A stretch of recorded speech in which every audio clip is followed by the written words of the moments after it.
Yes, it is Phil Valentine Show on the Westwood One Radio Network. National security expert Dr. Michael Makovsky, former Pentagon official, CEO of the Jewish Institute for National Security of America, taking us beyond the sanctions. What's going on in Iran? How can we put more pressure on them? We had the story yesterday. They're actually in the street now chanting death to the dictator, death to Khomeini, or Khomeini. And Rouhani and the rest of them. So we got Dr. Makovsky here to help sort all this out for us. Doctor, how are you?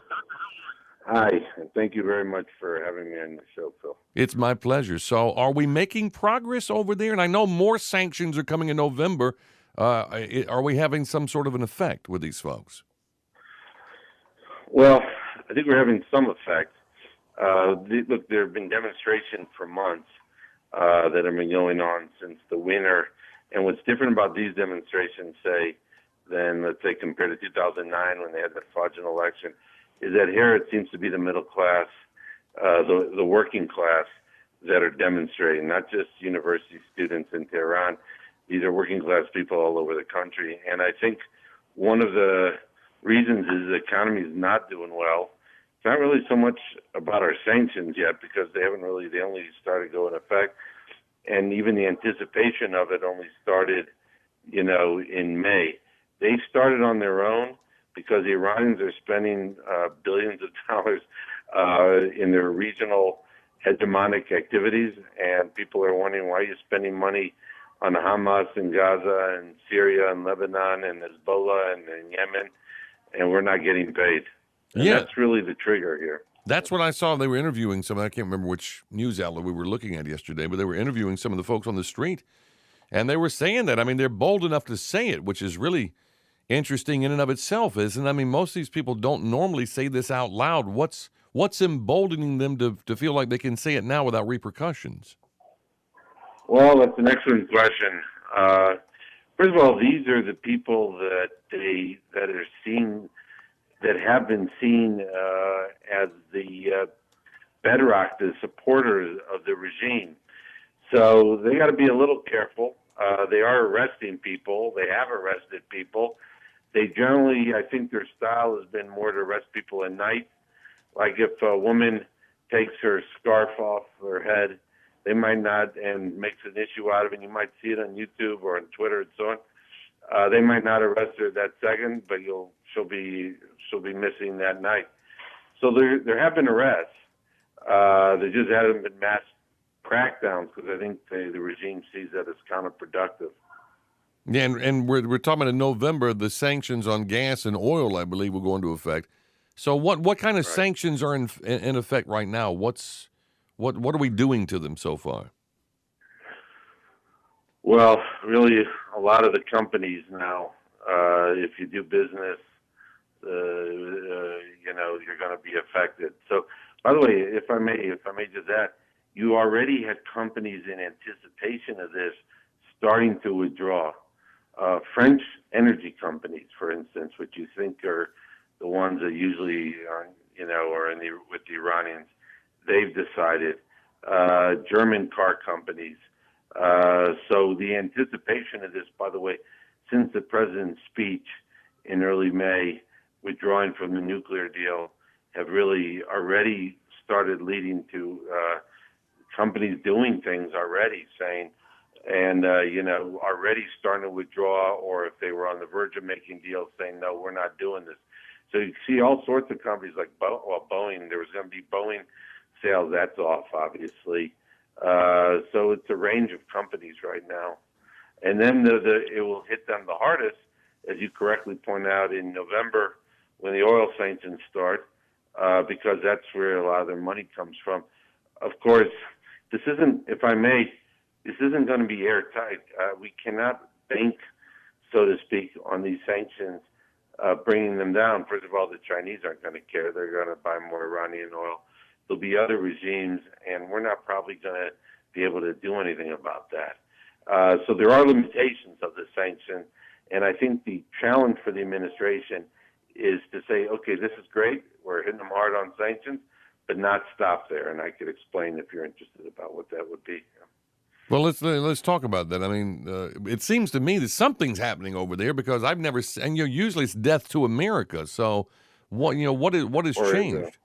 Yeah, or Israel. That's right. Yeah, What's changed? yeah. Now they want death for a lot more people. They broadened that.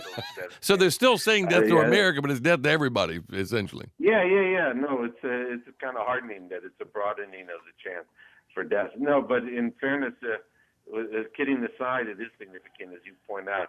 It's usually death to Israel, death to America, and now they're saying death to regime. You also had a demonstration the other day that said something like death to Palestine in front of the Palestinians because they feel like Iran has given all this money to the Palestinian extremist group Hamas, which controls Gaza. So they're basically taking the regime's chance and turning it against the regime. And I think that's extremely impressive. And I give the president and Pompeo, the Secretary of State, and Bolton and so on, and that strip has a lot of credit for this. However, the other thing, but we need to put more pressure on them. We can't rely. History hasn't shown that sanctions alone ever bring a regime down. So you want to push back on several levels. And the most immediate thing we need to do is, if I may, one of their chances has been, as we said before, that they don't like the regime spending money in Lebanon and Syria. They want to spend here. So we need to raise the cost of Iranian expansion in Syria and Yemen and Lebanon. And I think the key battleground is Syria. And I think the United States could be doing a lot more itself and in helping its allies undercut the Iranians in Syria. No, let's talk about some of the things we could be doing that we're not doing. What would you like to see us do? Well, I'll tell you a few things. We have 2,000 Special Forces troops in Eastern forces in Eastern Syria. It's an important area. It's an oil area, but it's not just the oil area. It's also a pivotal strategic area through which the Iranians could be supplying weapons on the ground to the Assad regime and to Hezbollah in Syria, and then also from there to Lebanon. It's called the land bridge. I think it's very, very important that the administration not remove those troops. It seems that the president wants to, but that he's opposed by his Secretary of Defense, National Security Advisor, and I think the Secretary of State.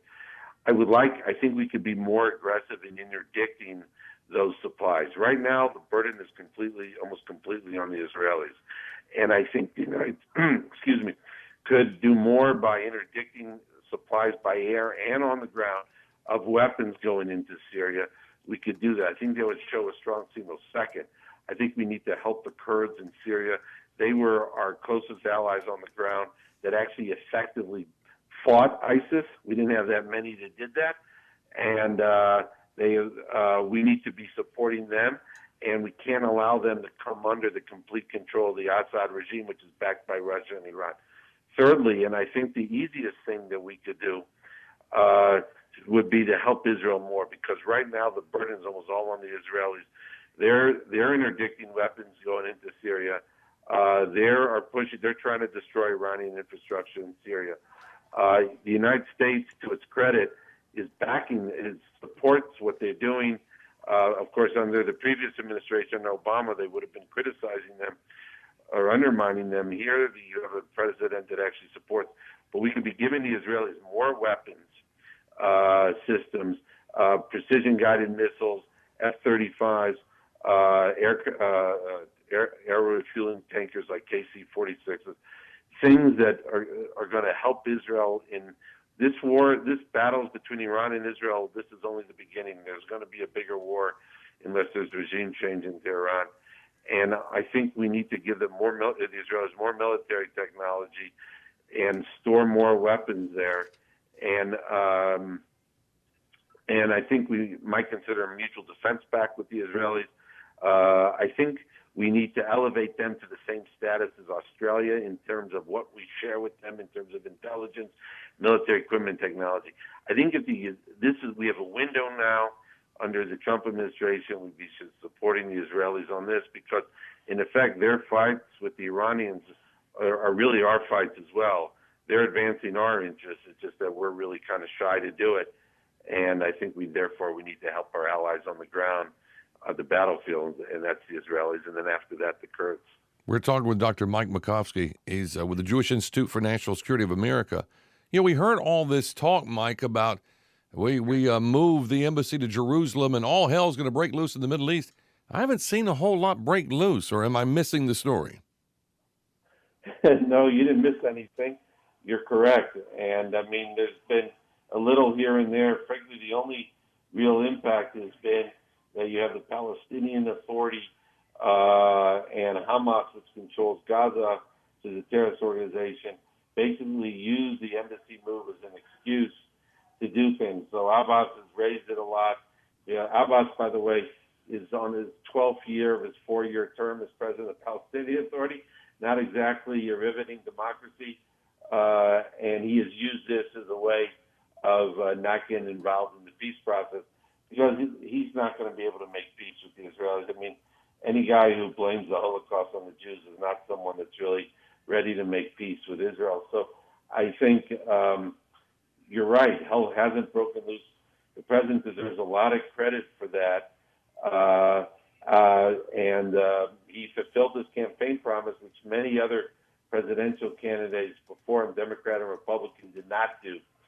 So, no, I don't think the impact, I think it was pretty minimal.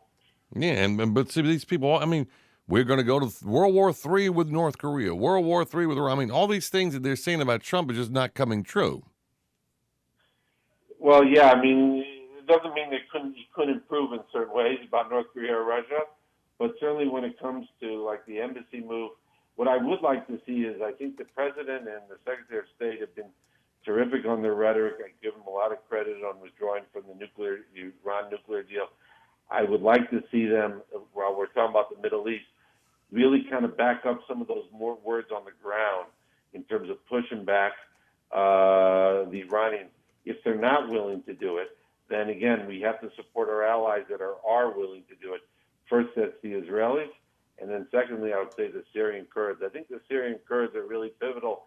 We cannot allow, I think, the regime in Syria, which is, as we know, mass murder, killed over 500,000 people, backed by Russia, backed by the Iranians, Hezbollah is their ground troops. We can't allow them to take over all of Syria again after all this. And I think we have to help the Syrian Kurds have somewhat of at least a strong autonomous area, if not their own state. So I think that's important. I'd like to see the administration think a little more out of the box about it, and also, again, do whatever it can, even though it's been great on Israel, I think do more to give the Israelis the tools to defend itself by itself, and therefore thereby also advancing U.S. interests. One final question for you, and that's this.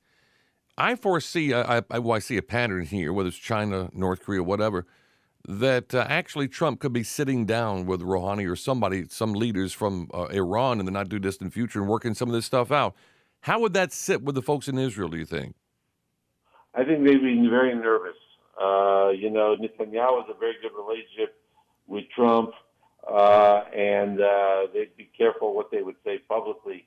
But they'd be nervous because I think the president in these last two summits, both with North Korea and Singapore and Putin in Helsinki, you could argue that they were both important maybe to have. I think particularly dealing with the Russians is very important. But he doesn't come off as prepared, and he likes to have these one-on-one meetings so the aides don't even know what was said or what was agreed to. And I'd be a little nervous. I think the Israelis would be nervous about it, and I think you'd have a lot of people here nervous about it. And I see no value to it right now.